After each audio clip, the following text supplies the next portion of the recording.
আসসালামু আলাইকুম everyone. Welcome to Nila's food kitchen. আশা করছি আপনারা সবাই অনেক ভালো আছেন। আজকে আমি আপনাদেরকে তেল ছাড়া পানির ভাপে আলু কুলচা তৈরি করে দেখাবো। আর আপনারা এই আলু কুলচাগুলো ঘরে থাকা সামান্য কয়েকটা উপকরণ দিয়ে একদম সহজেই তৈরি করে নিতে পারবেন যে কেউই।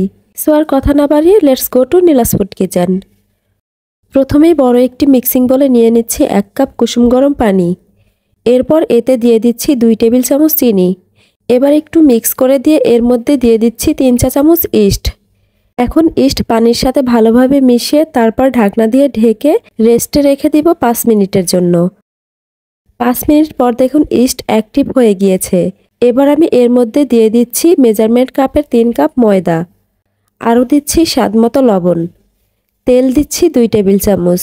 তবে আপনারা চাইলে তেলের পরিবর্তে এখানে বাটারও ব্যবহার করতে পারবেন। গুঁড়ো দুধ দিয়ে দিচ্ছি 2 টেবিল চামচ। এবার সবকিছু ভালোভাবে মিশিয়ে ডো তৈরি করে নিব।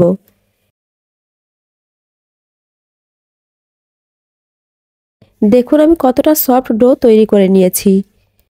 সামান্য একটু তেল ডোয়ের উপরে এবং বলে মেখে দিচ্ছি। তারপর ঢেকে রেস্টে রেখে দিব 30 মিনিটের জন্য। আর এ সময়ের মধ্যে ভিতরে দেবার জন্য আলুর পুরটা রেডি করে নিব। তার জন্য চুলায় একটি প্যান বসিয়ে 2 টেবিল চামচ তেল দিয়ে দিচ্ছি। তেল গরম হলে হাফ কাপ পেঁয়াজ কুচি দিয়ে দিচ্ছি। আরও দিয়ে দিচ্ছি 2টি কাঁচামরিচ কুচি। এগুলো বাদামি কালার করে ভেজে নিব। এবার এতে দিয়ে দিচ্ছি 1 চা চামচ আদা রসুন বাটা। আদা রসুন বাটা কিছুক্ষণ ভেজে নিব।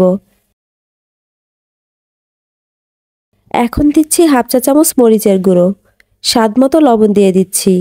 আরও দিয়ে দিচ্ছি 1 টেবিল চামচ চাট মশলা। চাট মশলা না থাকলে সমপরিমাণ মাংসের মশলা দিয়ে দিবেন। সামান্য পানি দিয়ে দিচ্ছি যাতে মশলাগুলো পুড়ে না যায়। এবার নেড়েচেড়ে ভালোভাবে মিশিয়ে তারপর পানি দিয়ে দিচ্ছি হাফ কাপ। এবার মশলাগুলো কষিয়ে নিব। মশলা কষানো হয়ে গেলে এর মধ্যে সেদ্ধ আলু দিয়ে দিব। এখানে আমি বড় সাইজের 2টি আলু সেদ্ধ করে তারপর গ্রেটার দিয়ে কুচি করে নিয়েছি। ধনিয়া পাতা কুচি দিয়ে দিচ্ছি 1 টেবিল চামচ। এখন মশলার সাথে আলু 2 থেকে 3 মিনিটের মতো রান্না করব। তবে এতে কোনো পানি দিব না।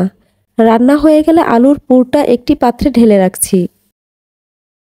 30 মিনিট পর দেখুন ময়দার ডো ফুলে ডাবল হয়ে গিয়েছে। ময়দার ডো আমি এখন একটি বোর্ডের উপরে নিয়ে নিব। এবার ডো থেকে আমি ছোট ছোট লেচি কেটে নিব।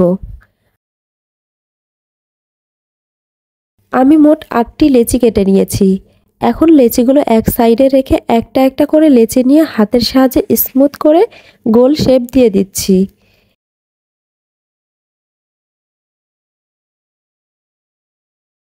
এরপর একটি লেচি নিয়ে হাত দিয়ে সাইডগুলো পাতলা করে একটি বাটির মতো বানিয়ে নিচ্ছি। এখন বাটির মধ্যে দিয়ে দিচ্ছি তৈরি করে রাখা আলুর পুর। এবার চেপে চেপে মুখটা বন্ধ করে দিব।